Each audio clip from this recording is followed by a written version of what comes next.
You think you know how the world works? You think a first-class ticket guarantees respect? Think again. When 19-year-old Maya and her younger sister Chloe approached the VIP gate at JFK, they were dressed in hoodies and sweatpants, looking like regular teenagers. But in their pockets sat tickets worth more than most cars. The gate agent, a woman named Patricia, who prided herself on keeping the riffraff out, took one look at their skin color and decided they didn't belong. She blocked them. She humiliated them. She even called security. She thought she was protecting the airline's image. She had no idea she was about to wake a sleeping giant. Because the man walking up behind them wasn't just a father, he was the one man who could buy the entire airline before lunch. And he was not happy. The air in JFK's Terminal 4 was thick with the scent of expensive coffee and the low hum of privilege. Specifically outside the entrance to the Royal Horizon First-Class Lounge, a sanctuary of glass-polished marble and exclusivity reserved for the ultra-wealthy. Maya Thorne, 19, adjusted the strap of her worn canvas backpack. It was a vintage piece, something she'd picked up at a flea market in Brooklyn, but to the untrained eye, it looked like trash. Beside her 16-year-old Chloe was busy texting her thumbs, flying across her screen, oblivious to the world. She wore an oversized gray hoodie with a bleach stain on the cuff and loose yoga pants. They looked comfortable. They looked young. And to Patricia Vance, the senior gate agent standing guard at the podium like a sentinel at the gates of heaven, they looked like a mistake. Patricia adjusted her silk scarf, her eyes narrowing behind rimless spectacles. She had worked for Royal Horizon Airlines for 20 years. She knew the clientele. She knew the look of old money, the crisp lines of bespoke suits, the subtle glint of Patek Philippe watches. She also knew the look of trouble. "Excuse me?" Patricia's voice sliced through the ambient noise, sharp and nasal. She didn't look up from her manifest, but her hand shot out palm forward, halting Maya in her tracks, just as the glass doors were sliding open. Maya stopped blinking. "Hi, we're checking in for flight RH402 to London." Patricia finally looked up. Her gaze raked over Maya's wild curly hair, her graphic t-shirt, and finally settled on Chloe's scuffed sneakers. A small disdainful smirk tugged at the corner of her mouth. "This is the first-class lounge, sweetie," Patricia said, her tone dripping with a faux sweetness that was more insulting than a slap. "Economy check-in is downstairs, row H. You're holding up the line." There was no line. The red carpet behind Maya was empty. Maya sighed, reaching into her pocket. She was used to this. Not usually this blatant, but she was used to the side-eyes. "I know where we are. We're on the manifest. Thorne, Maya, and Chloe." She pulled out her phone to pull up the QR code, but Patricia didn't even look at the screen. She waved a manicured hand dismissively. "I don't need to see your phone. Look, I don't know how you kids got up here. Security is usually tighter, but you need to leave, now, before I call the police for trespassing." Chloe looked up from her phone, her brow furrowing. "Trespassing, lady, we have tickets. Just scan the code." "Don't take that tone with me," Patricia snapped, her posture stiffening. She stood up straighter, puffing out her chest where a silver senior supervisor pin glinted under the halogen lights. "Do you have any idea how much a seat in the Royal Horizon suite costs? It's $12,000, one way. Do you expect me to believe two teenagers in rags have $24,000 worth of tickets?" "It doesn't matter what we're wearing," Maya said, her voice trembling slightly. She was trying to stay calm, remembering what her father always told her. Composure is power.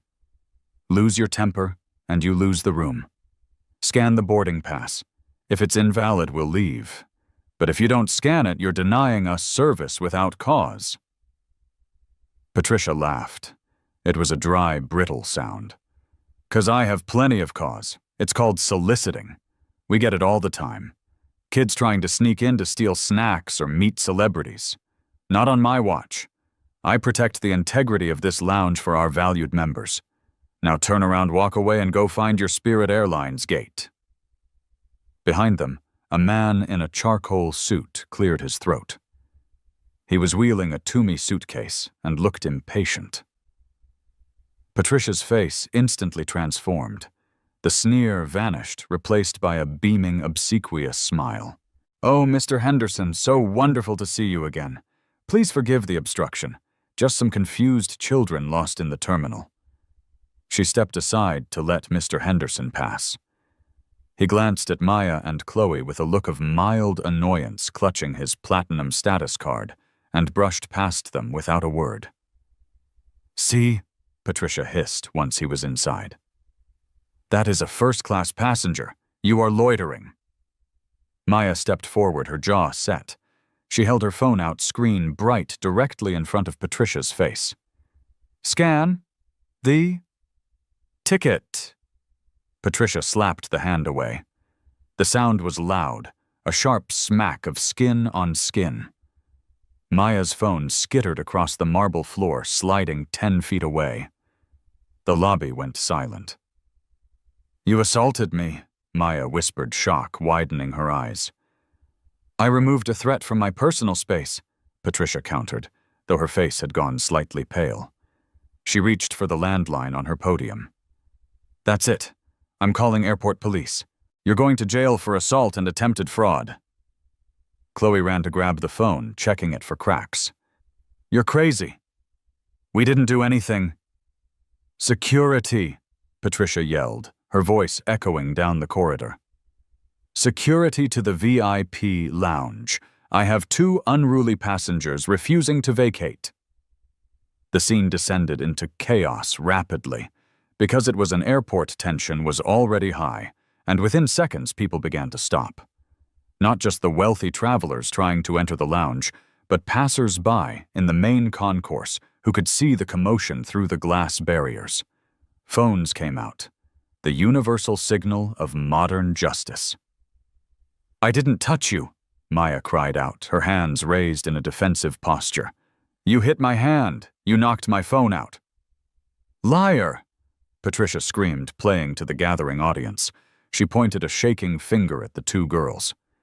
"These 2 attacked me when I refused to let them sneak in. They're scammers. They're probably carrying drugs." The accusation hung heavy in the air. Drugs. It was the weaponized word Patricia knew would turn the bystanders against 2 young black girls. 2 security guards, breathless and heavy-footed, jogged up to the podium. One was a younger man who looked uncertain. The other was an older, heavyset man named Officer Miller, who looked like he'd been waiting all day to tackle someone. "What's the problem here, Patricia?" Miller grunted, hand resting on his belt near his taser. "Officer, thank God," Patricia gasped, clutching her chest theatrically. "These 2 hooligans. They tried to force their way into the lounge. When I asked for identification, they became aggressive. They threatened me. I think the older one has a weapon in that backpack." "That is a lie," Chloe shouted, stepping in front of her sister. "She's lying. Check the cameras." "Quiet," Miller barked, stepping into Maya's personal space. He loomed over her, intimidating and large. "Backpacks on the ground. Hands behind your heads. Now, we have tickets." Maya pleaded, tears of frustration finally spilling over. "Please just look at the tickets. My dad—" "I don't care about your dad," Miller snapped. "I said hands behind your head. You are resisting a directive from a federal security officer. We aren't resisting." Miller grabbed Maya's arm, twisting it behind her back roughly. She cried out in pain. "Hey, let her go!" Chloe screamed, grabbing at Miller's sleeve. "Assaulting an officer!" Patricia shrieked from the safety of her podium. "Arrest them both!"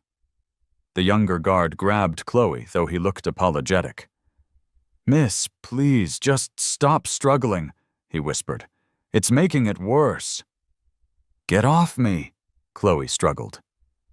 By now, a crowd of about 50 people had gathered. A young woman with blue hair was live-streaming the entire thing, holding her phone high. "You guys seeing this?" she narrated to her stream. "They are manhandling 2 teenage girls for standing in line. This is insane." Patricia noticed the cameras and straightened her scarf, raising her voice to address the crowd. "Ladies and gentlemen, please stand back for your safety. These individuals attempted to breach airport security protocols. Royal Horizon Airlines takes your safety seriously." She looked down at Maya, who was now forced onto her knees on the cold marble Miller's knee, pressing into her back. The humiliation was total. Maya looked up, locking eyes with Patricia. "My father," Maya gritted out through the pain. "He's going to destroy you." Patricia laughed, a cold, ugly sound. "Your father, honey, unless your father is the President of the United States, there is nothing he can do. You're going to a holding cell, and then you're going to be banned from flying, for life." "What is the name on the ticket?" the younger guard asked suddenly. He had picked up Maya's phone, which was still unlocked. "Don't bother. It's a Photoshop," Patricia spat. The guard looked at the screen. "It says, Thorn, first class, seat 1A and 1B. Thorn." Miller paused, easing the pressure on Maya's back slightly. "Thorn like the logistics guy." "Thorn like the drug dealer, probably," Patricia muttered, typing furiously on her computer to file the incident report. "Cancel their reservation if it even exists. Flag them as no fly." "Officer," Maya gasped, "my father is parking the car. He's Marcus Thorn." Patricia froze. Just for a second. The name Marcus Thorn was not just a name in the business world. It was an institution. The CEO of Thorn Dynamics, the company that practically invented modern AI-driven global shipping. A man worth billions. A man known for his ruthlessness in the boardroom and his philanthropy in the streets. But Patricia Vance was a woman committed to her prejudices. Her brain refused to connect the dots. There was no way this man, this titan of industry, had these 2 girls in hoodies as daughters. It was a bluff, a common name. "Marcus Thorn," Patricia scoffed, shaking her head. "Right. And I'm Oprah Winfrey. Officer, get them out of here. They are disrupting the premium passenger experience." Miller hauled Maya to her feet. "Let's go. You can tell your story to the TSA supervisor downstairs." "Wait," Chloe yelled. "Look!" She pointed toward the main glass doors of the terminal entrance about 50 yards away. The automatic doors slid open. The atmosphere in the terminal seemed to shift. Walking through the doors was a man who commanded gravity. He was tall, 6'3", wearing a bespoke navy suit that cost more than Patricia's yearly salary. He wore dark sunglasses, which he slowly removed as he scanned the room. He didn't look like he was rushing, yet he covered ground with terrifying speed. Behind him trailed 2 personal assistants and a porter pushing a cart with monogrammed Louis Vuitton luggage. It was Marcus Thorn. He stopped. He saw the crowd. He saw the security guards. And then he saw his daughters. He saw Maya's disheveled hair and the red marks on her arm where Miller was holding her. He saw Chloe crying in the grip of the other guard. The look on his face didn't show anger. It showed something far worse. It showed absolute cold calculation. It was the look of a man who was about to dismantle a building brick by brick. "Let go of my daughters," Marcus said. He didn't shout.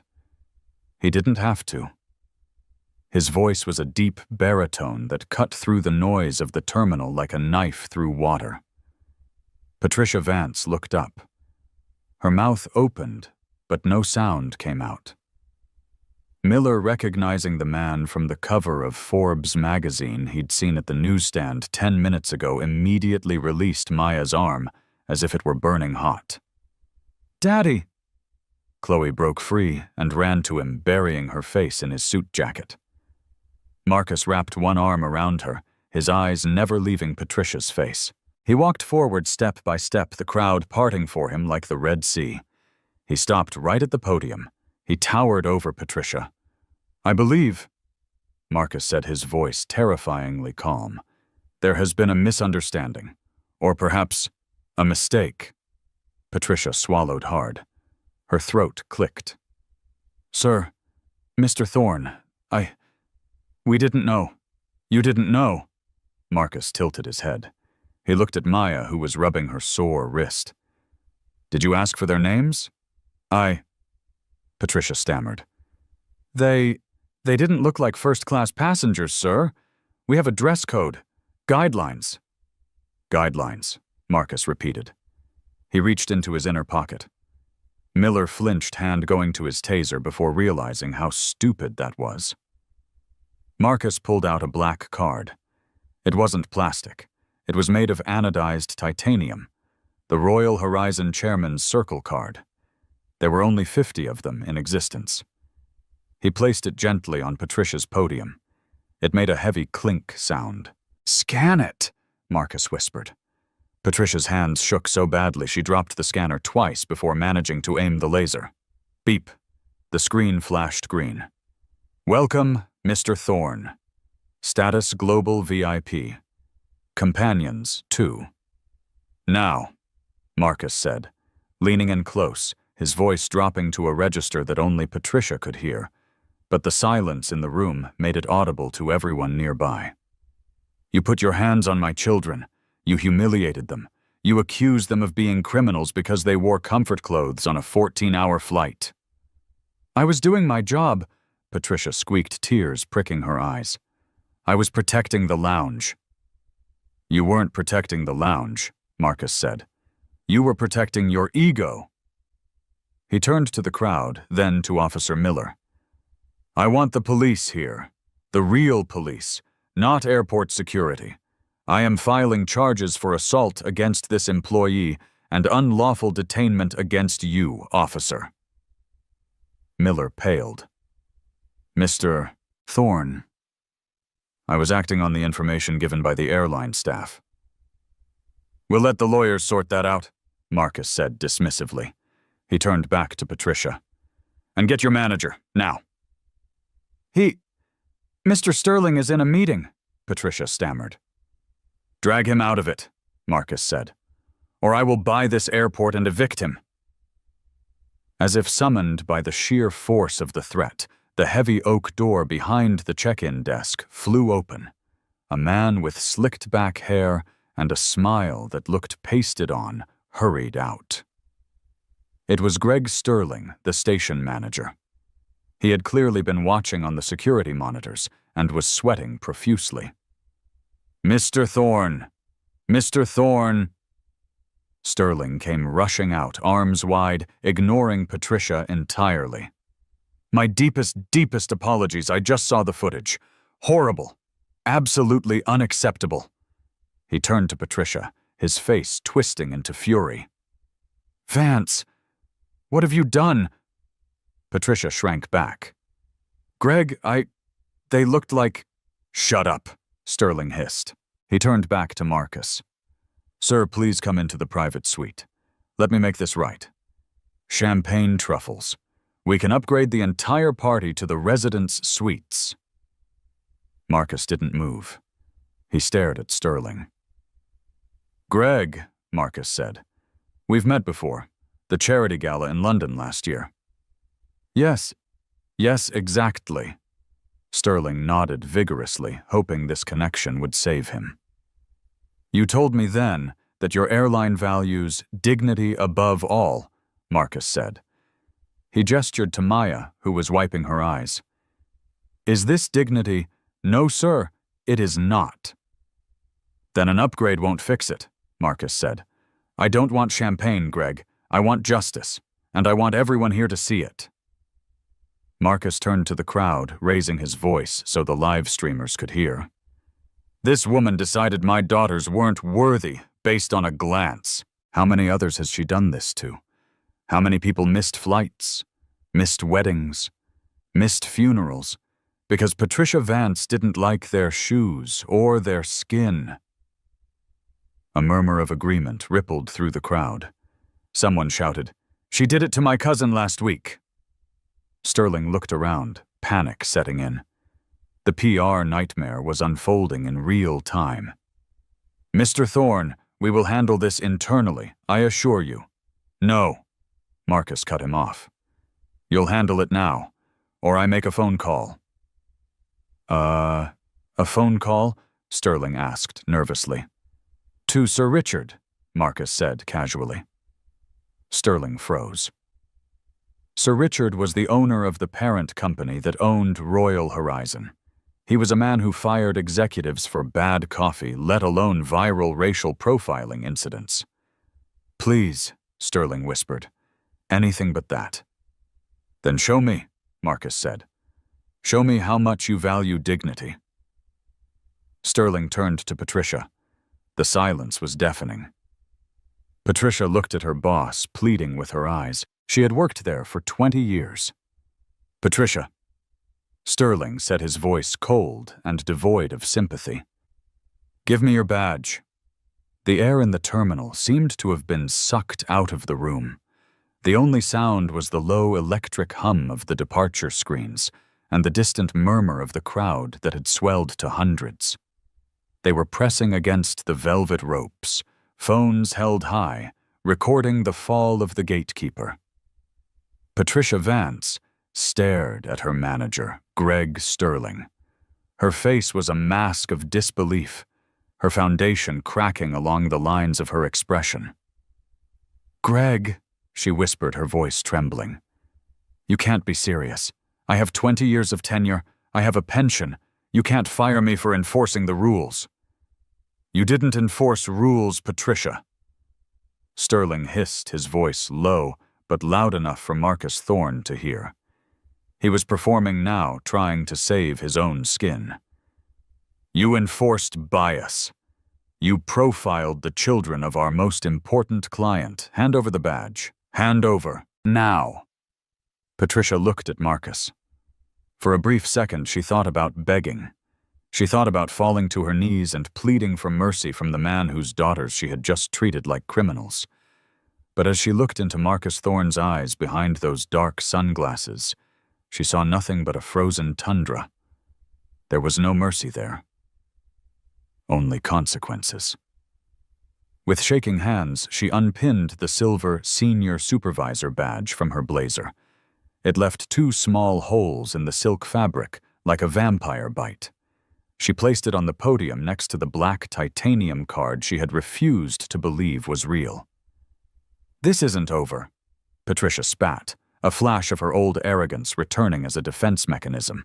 "The union will hear about this. I was threatened." "Get out," Sterling barked. "Escort her from the building."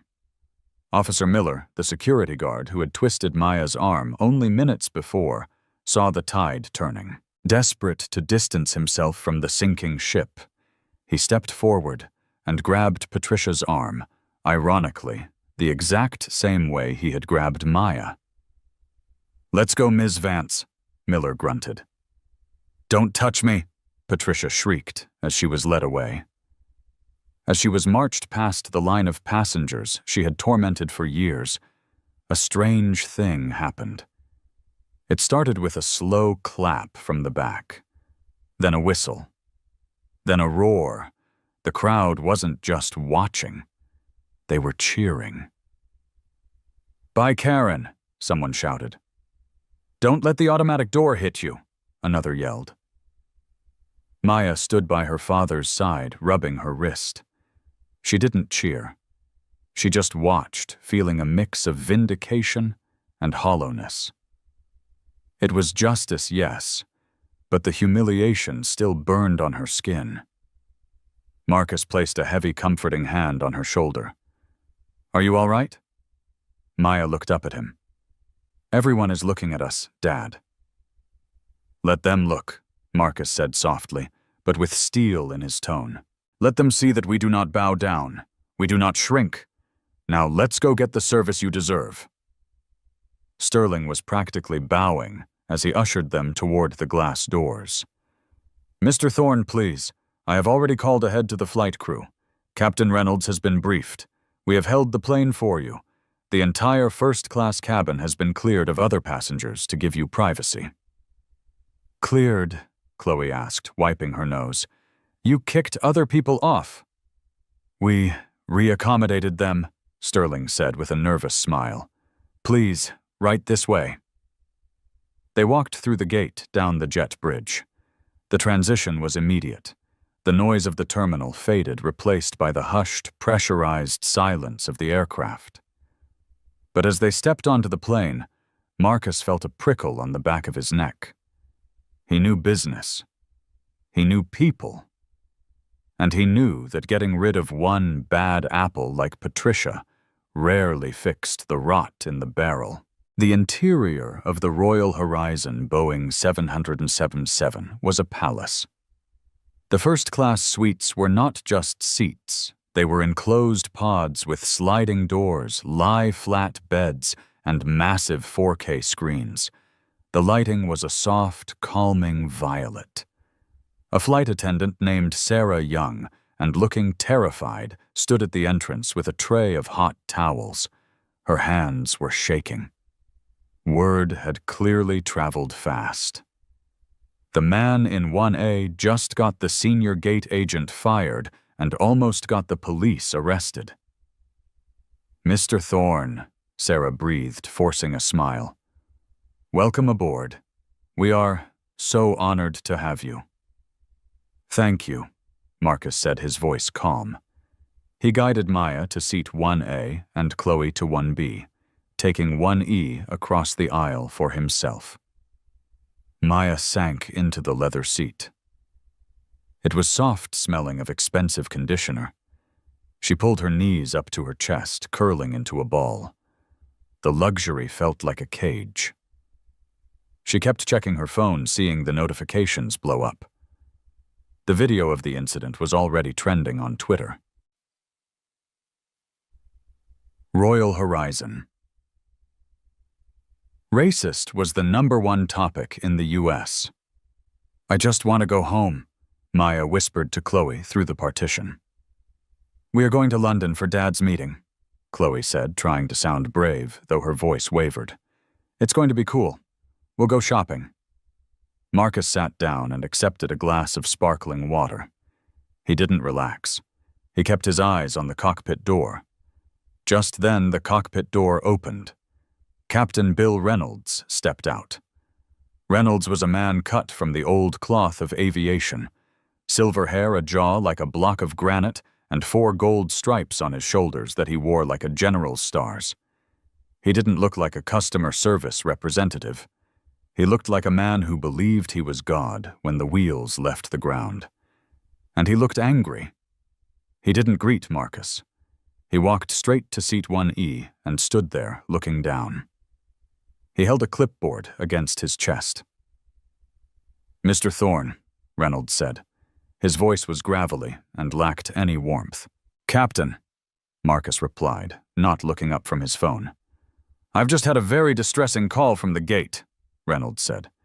Patricia Vance is a colleague I have flown with for 15 years. She is a single mother, and I hear you had her terminated 5 minutes ago. Marcus finally looked up. He slowly took off his sunglasses again. She terminated herself, Captain. I simply facilitated the paperwork. Reynolds' eyes narrowed. Patricia runs a tight ship. She keeps the riffraff out. If she stopped your daughters, she had a reason. And now I'm hearing about a scene police screaming. Is there a point to this conversation, Captain? Marcus asked, his voice dropping a few degrees. Because unless you are here to offer an apology on behalf of your airline, I suggest you return to the flight deck and prepare for pushback. Reynolds leaned in, placing a hand on the overhead bin invading Marcus's space. It was a power move. Here is the point, Mr. Thorne. I am the captain. Under FAA regulations, I have the final say on who flies on my aircraft. If I determine that a passenger is a threat to the safety or order of the flight, I can remove them." Maya froze in her seat. She poked her head around the partition. "Dad." Marcus held up a hand to silence her. He didn't blink. "Are you threatening to deplane me, Captain? I'm telling you," Reynolds said, his voice quiet and dangerous, "that I don't like bullies. You might be a billionaire down there, but up here you're just a passenger. If you or your daughters cause 1 second of trouble, one raised voice, one complaint, I will divert this plane to Newfoundland and dump you on the tarmac. Do we understand each other?" It was a staggering display of arrogance. Reynolds was protecting his own. He viewed Marcus not as a victim of racism, but as an entitled rich man who had hurt a member of the airline family. Marcus stared at the captain for a long, heavy silence. He saw the pride in Reynolds's eyes. He saw the same systemic rot that lived in Patricia. "We understand each other perfectly," Marcus said softly. Reynolds gave a curt nod, feeling he had won the territory battle, and turned to walk back to the cockpit. As the door clicked shut, Chloe leaned over. "Dad, let's just get off. I don't want to fly with him." Marcus pulled out his phone. He unlocked it and opened a secure app that required a retinal scan. "No," Marcus said, his thumbs flying across the screen. "We aren't getting off, but the dynamic of this flight is about to change." "What are you doing?" Maya asked. Marcus hit send on an encrypted message. He looked at his daughters with a small, grim smile. "I'm buying some insurance." The plane pushed back from the gate. The safety video played. The engines roared to life, a deep vibration that usually signaled the start of a journey. But inside the first-class cabin, the tension was so thick it felt like the air pressure had already dropped. As they taxied to the runway, Marcus's phone buzzed. He glanced at it. A single line of text from his chief financial officer, Elena. "Deal is structured. Waiting for your signal. But Marcus, are you sure this is a hostile takeover? It will cost us $4 billion in liquidity." Marcus looked at Maya, who was staring out the window, wiping a stray tear. He looked at the bruise forming on her arm. He typed back, "Execute, buy it all, every floating share, now." The plane accelerated. The G-force pressed them into their seats. They lifted off over Queens, the skyline of Manhattan, tilting away beneath them. Once the seatbelt sign chimed off, the service began. But it was cold. The flight attendants, clearly briefed by Captain Reynolds, did the bare minimum. They dropped the menus without a word. They didn't offer to hang coats. It was a silent protest. 30 minutes into the flight, Marcus stood up. "I need to use the satellite phone," he announced to the empty cabin. He walked to the galley. Sarah, the flight attendant, blocked his path. "Sir, the phone is for emergencies only." "This is an emergency," Marcus said. "It's a corporate emergency." He reached past her and unhooked the handset. He swiped his credit card, the same black titanium one. He dialed a number that bypassed all secretaries and went straight to a private mobile phone in London. "Hello," a British voice answered. It was Sir Richard Branson-esque, the owner of the parent group Global Transport Holdings. "Let's call him Sir Arthur Pendergast." "Arthur," Marcus said. "It's Marcus Thorne. I'm currently on flight RH402. "Marcus." Sir Arthur sounded delighted. "I heard you were coming over. I hope the team is treating you like royalty." "Actually, Arthur, they treated my daughters like criminals assaulted them, and your captain just threatened to dump me in Newfoundland because I didn't like it." There was a silence on the line. "Good God. Marcus, I had no idea. I will have them disciplined immediately upon landing." "No need," Marcus said, looking out the window at the clouds. "I'm not calling to complain, Arthur. I'm calling to inform you as a courtesy." "Inform me of what? Check your stock ticker." Hold on. There was a rustling of papers on the other end, then the sound of typing. Then a gasp. Marcus, what is this? There's a massive buy order. Volume is 70% of the float. Who is buying? I am, Marcus said calmly. Thorn Dynamics just acquired 51% of Royal Horizon's outstanding shares. The transaction cleared 2 minutes ago. You bought the airline, Sir Arthur's voice cracked. Marcus, you can't just buy an airline because of bad service. I didn't buy it because of bad service, Marcus corrected. I bought it because your culture is broken, and I'm going to fix it. Which means, Arthur, effectively, I am now the owner of this plane. Marcus, please let's discuss this on the ground. I am the majority shareholder, Marcus interrupted, which means I am the chairman of the board, which means technically this aircraft is my corporate jet right now. Technically, yes, but good. Then I have an order for the crew. Patch me through to the flight deck. Marcus, you can't interfere with the flight crew. I'm not interfering. I'm giving a personnel update. Patch me through Arthur, or I start liquidating assets before we hit the Atlantic. A sigh. A defeated click.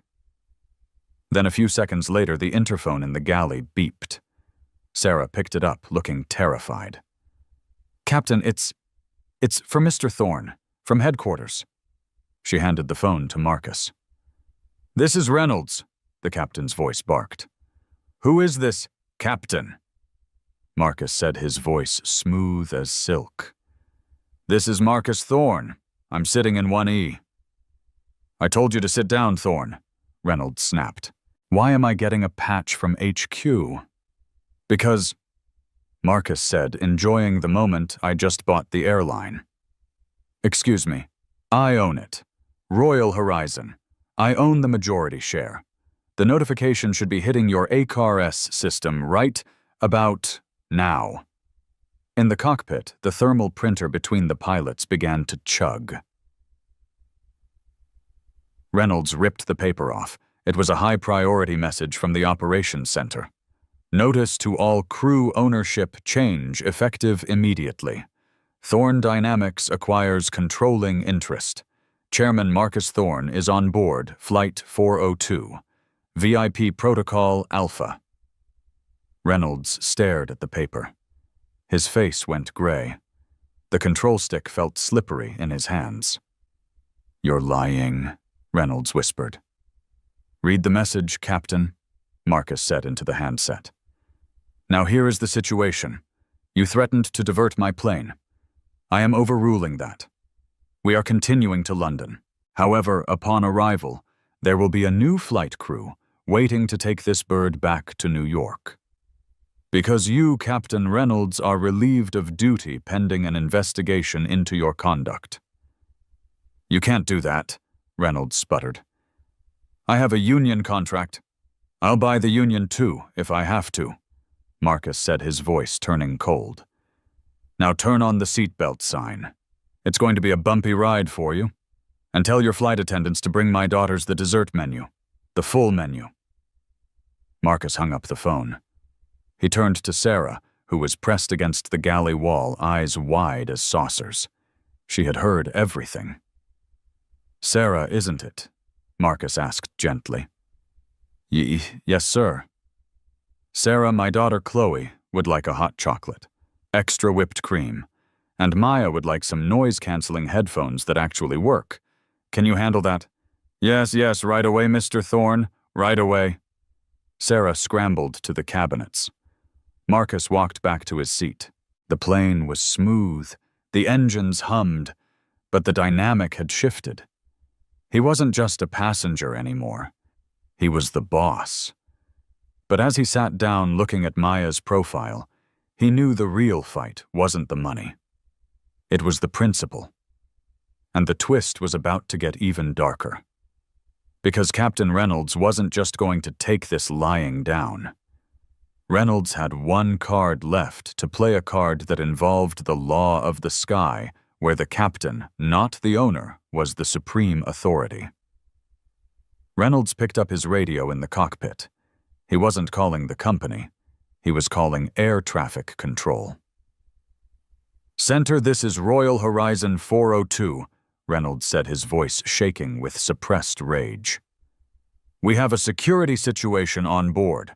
Hostile passenger claiming to have hijacked the airline's operations, requesting law enforcement intervention upon arrival in London. Prepare the armed response units." He looked at his co-pilot with a grim smile.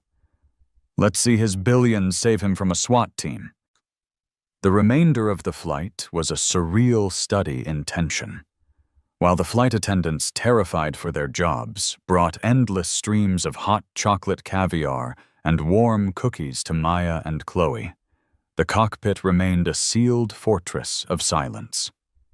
Captain Bill Reynolds sat in the left seat, his hands gripping the yoke, staring into the dark abyss of the Atlantic night. He wasn't flying the plane, the autopilot was handling that, but his mind was racing, constructing a narrative that would save his career and destroy Marcus Thorne. Reynolds knew the aviation statutes better than anyone. Tokyo Convention of 1963, the Aviation Security Act.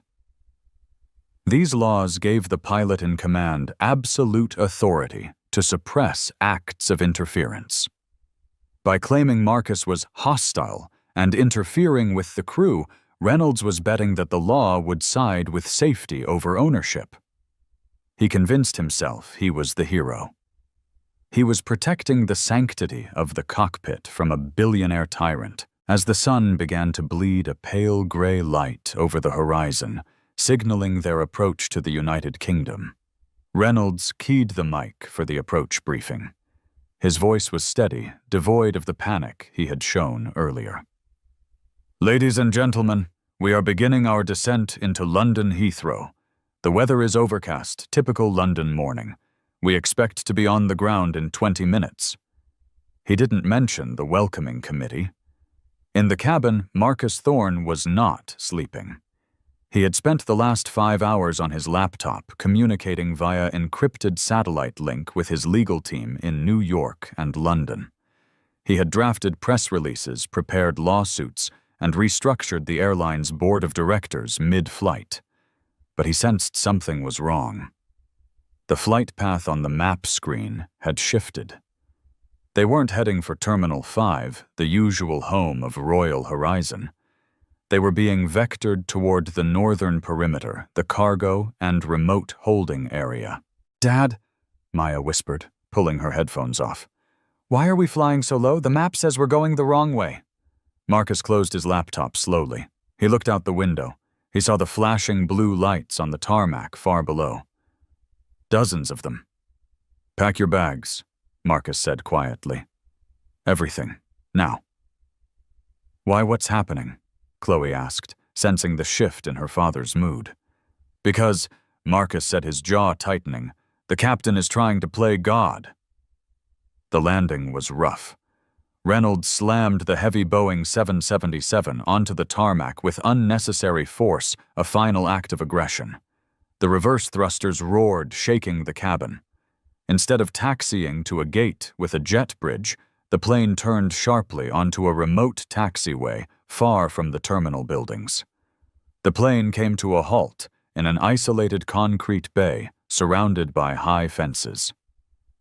"Remain seated," Reynolds's voice boomed over the PA system, harsh and commanding. "Do not unbuckle your seatbelts. Authorities are boarding the aircraft." Through the windows, Maya saw them.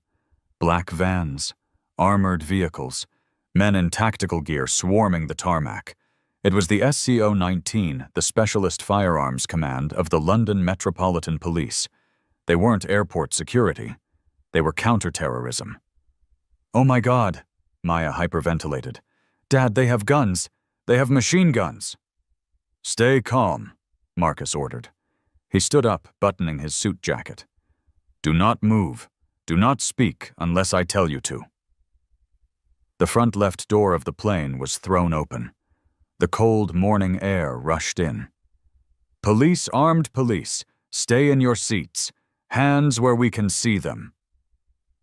4 officers in heavy tactical vests, helmets, and carrying MP5 carbines stormed onto the plane. Their boots thudded heavily on the floor. They moved with military precision, sweeping the galley, their weapons raised. Behind them walked a man in a trench coat, looking weary but sharp. It was Detective Chief Inspector DCI Graves. Captain Reynolds stepped out of the cockpit. He looked triumphant. He pointed a shaking finger directly at Marcus Thorne. "That's him," Reynolds shouted, his voice cracking with adrenaline. "That's the man. He claimed to hijack the airline. He threatened the crew. He tried to breach the cockpit via the interphone. I want him arrested under the Aviation Security Act." The accusation hung in the air, heavy and damning. Hijacking was a life sentence. The armed officers trained their weapons on Marcus. "Sir," one officer shouted at Marcus. "Hands on your head, slowly," Chloe screamed. "No, don't shoot him." "Get down," the officer barked at Chloe. Marcus didn't put his hands on his head. He held them out to his sides, palms open, non-threatening but defiant. He didn't look at the guns. He looked at DCI Graves. "Inspector," Marcus said, his voice calm, projecting authority that matched the armed men. "Before you make a mistake that will cost the British taxpayer millions in wrongful arrest settlements, I suggest you check your phone." "Silence," Reynolds yelled. "He's manipulating you. He's a billionaire. He thinks he's above the law. Cuff him." DCI Graves held up a hand, signaling his men to hold fire. He narrowed his eyes at Marcus. "You are Marcus Thorne." "I am." "And you are the owner of this aircraft." "As of 6 hours ago, yes." "He's lying," Reynolds interjected. "He's a passenger." Graves turned slowly to look at Reynolds. The detective's expression was unreadable. He reached into his pocket and pulled out his phone. "Captain Reynolds," Graves said, "we received your distress call, claiming a hostile takeover and a threat to flight safety." "Yes, exactly," Reynolds nodded vigorously. "He threatened to fire the crew mid-air. He's unstable." "However," Graves continued, his tone dry, "we also received a call from Sir Arthur Pendergast, and a digital packet containing the audio recording of the interphone conversation you had with Mr. Thorne." Reynolds froze. The color drained from his face. "Recording modern avionics," Marcus said softly. "The new ownership protocol I uploaded allows for real-time data streaming of cockpit communications to the ground. Sir Arthur sent the file to Scotland Yard 20 minutes ago." Graves looked at his phone screen, then back at Reynolds. "The recording does not sound like a hijacking, Captain. It sounds like a labor dispute. And it sounds like you filing a false police report to settle a grudge." I was interpreting the threat," Reynolds stammered, stepping back toward the cockpit. "You diverted a commercial airliner and mobilized a counter-terrorism unit because your ego was bruised," Graves said, his voice hardening. "Do you have any idea what the penalty is for wasting police time and endangering an aircraft with a false distress signal? He's the danger." Reynolds shrieked, pointing at Marcus again. "He's the one who—" "Captain Bill Reynolds," Graves interrupted, snapping his fingers. 2 of the armed officers lowered their weapons from Marcus and turned toward Reynolds. They marched forward, grabbing the captain by the arms. "No! What are you doing? I am the captain!" Reynolds struggled as they spun him around. "You are under arrest," Graves stated, "for perverting the course of justice and reckless endangerment of passengers. You do not have the authority to weaponize the police against your boss." The click of handcuffs echoed through the silent cabin. It was the loudest sound in the world. The walk down the stairs to the tarmac was very different from the walk Reynolds had imagined. He had pictured Marcus Thorne in cuffs, head bowed, being shoved into a van. Instead, it was Reynolds who was marched down the metal steps, his uniform rumpled, his 4 gold stripes mocking him as he was guided firmly by 2 officers toward a waiting police cruiser. Marcus, Maya, and Chloe stood at the top of the stairs. The wind whipped at their clothes. Marcus looked down at Reynolds. He didn't smile. He didn't gloat. He simply watched the inevitable result of hubris. Reynolds looked up before he was pushed into the car. His eyes met Marcus's. There was no anger left in them, only the hollow realization that his life as he knew it was over. His pension, his reputation, his license gone in a single shift. "Dad," Maya asked, her voice quiet. "Is it over?" Marcus turned to his daughters. He saw the exhaustion in their eyes. He saw the trauma of the last 12 hours. And he felt a deep, burning resolve to ensure no one else ever felt this way again. "The bad part is over," Marcus said. "Now comes the work." A black Range Rover with tinted windows pulled up to the plane, bypassing the police vans. A chauffeur stepped out and opened the door. It was sent by the Thorne Dynamics London office. "Let's go," Marcus said. 3 days later, the boardroom of Royal Horizon's headquarters in London was silent. 30 executives sat around the long mahogany table. They were the vice presidents, the directors, the heads of departments, the people who had built the culture that allowed people like Patricia Vance and Captain Reynolds to thrive. At the head of the table sat Marcus Thorne. He didn't yell, he didn't throw chairs, he simply projected a PowerPoint slide onto the massive screen behind him. It was a photo. A blurry, low-quality photo taken by a bystander at JFK. It showed Maya on her knees, crying with the security guard twisting her arm. "This," Marcus said, pointing to the screen, "is your brand." The executives shifted uncomfortably. Greg Sterling, the station manager from JFK, was not there. He had been fired via email whilst over the Atlantic.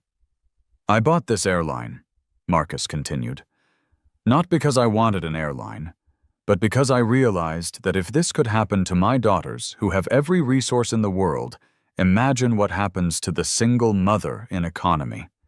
Imagine what happens to the student traveling home." He clicked the remote. The screen changed to a list of names. Patricia Vance, terminated for cause. Bill Reynolds, terminated. Pending criminal charges. Officer Miller, civil lawsuit filed. Greg Sterling, terminated. "These are the symptoms," Marcus said. "You are the disease." He leaned forward, placing his hands on the table. "As of this morning, Royal Horizon is dissolving its VIP Preferred program. We are implementing blind hiring practices. We are retraining every single staff member on bias and de-escalation. And we are setting up a $50 million legal fund for passengers who have been wrongfully mistreated by airline staff in the past decade." A gasp went around the room. $50 million, the CFO squeaked. "Sir, the shareholders—" "I am the shareholder," Marcus reminded him. "And I don't care about the quarterly profit. I care about the legacy." He stood up. "You have your orders. Anyone who doesn't like the new direction can leave their badge at the door." Meeting adjourned. 6 months later, Maya sat in the departure lounge at JFK. It was the same terminal, but everything felt different. The Royal Horizon sign was gone, replaced by a sleek, modern logo, Horizon Air, for everyone. She wasn't in the VIP lounge. She was sitting at the gate, waiting for a flight back to college. She wore a hoodie and sweatpants. A gate agent walked by. It was a new woman, young with a bright smile. She saw Maya. "Hi there," the agent said. "I like your backpack. Is that vintage?" Maya smiled. She touched the canvas strap. "Yeah, it is." "Cool. We'll be boarding in 10 minutes. Just let me know if you need anything." The agent walked away. No suspicion. No judgment. Just kindness. Maya pulled out her phone. She opened YouTube. The video of the incident 6 months ago was still there, but now the top comment was pinned. It was from the official airline account. We were wrong. We are changing. Thank you for holding us accountable." Maya locked her phone and looked out at the runway. She saw a plane taking off, soaring into the sky, unburdened. She knew her dad had paid a fortune to fix the company. She knew the lawsuits were still ongoing. But as she watched the plane disappear into the clouds, she realized that the price of dignity was high, but the view from the moral high ground was priceless. Patricia was working at a toll booth in New Jersey. Reynolds was awaiting trial. And Maya Thorne. She was just a girl flying home, finally, simply free. So, what's the lesson here? Its simple power isn't about the suit you wear or the card in your pocket. It's about how you treat people when you think no one is watching. Patricia and Captain Reynolds thought they were the gatekeepers of the sky, judging people based on appearance. They didn't realize that the hood rats they mocked were the daughters of the man who signed their paychecks. Karma didn't just hit them. It steamrolled them. Marcus Thorne didn't just use his money to buy luxury, he used it to buy justice. He showed us that sometimes you have to break the system to fix it. If you enjoyed this story of massive revenge and justice, hit that like button right now. It really helps the channel grow. Have you ever been judged by your appearance at an airport or a store? Tell me your story in the comments below. I read every single one. And if you want more stories where the underdog wins and the arrogant get what they deserve, make sure to subscribe and ring that bell so you never miss a video. Thanks for watching, and remember, be kind, because you never know who you're talking to.